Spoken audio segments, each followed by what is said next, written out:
Jika tindakan mengebom berani mati bukan dari jihad, bagaimana situasi yang ada di Palestina?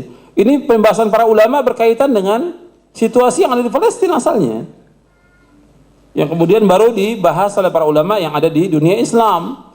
Karena perbuatan itu tidak menyelesaikan masalah, tidak menyelesaikan masalah. Dan di Palestina melawan orang-orang Yahudi, kalau umpamanya kaum muslimin dia membunuh orang Yahudi 10, maka orang Yahudi akan membunuh orang Islam 100 atau 200. Dan seperti itu kenyataannya seperti itu.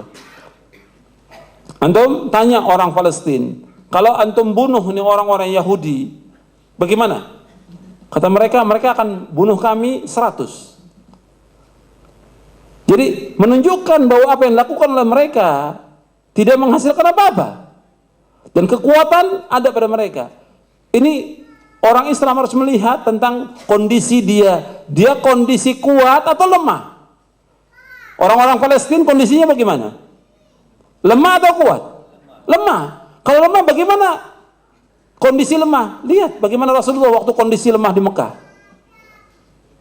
Di depan Nabi dibunuh Sumayyah, di hadapan Nabi dibunuh Yasir. Nabi mengatakan, sabran ala Yasir fa inna mau'idakumul jannah. Sabarlah wahai keluarga Yasir, janji kamulah sorga. Nabi nggak bisa berbuat apa-apa.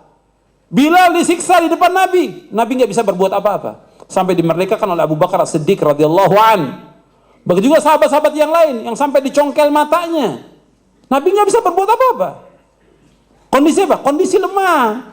Kalau kondisi lemah, yaitu harus sabar atau hijrah. Itu nasihatnya para ulama.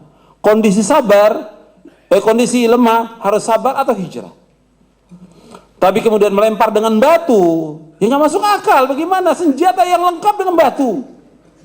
Kata mereka, oh batu bisa jadi bom nantinya, bisa membunuh ribuan orang.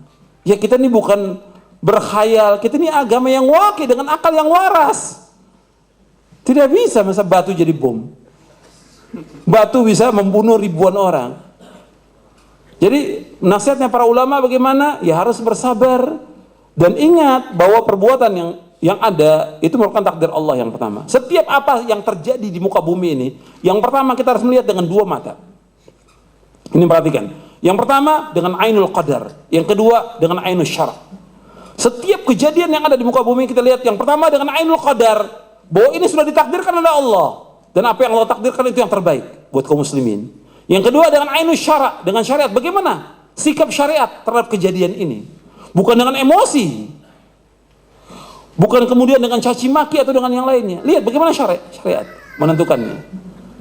Setiap kejadian apa saja itu harus ditimbang dengan syariat, bukan dengan hawa nafsu, bukan dengan perasaan, bukan dengan pikiran, bukan dengan ra'yu, bukan dengan yang lain.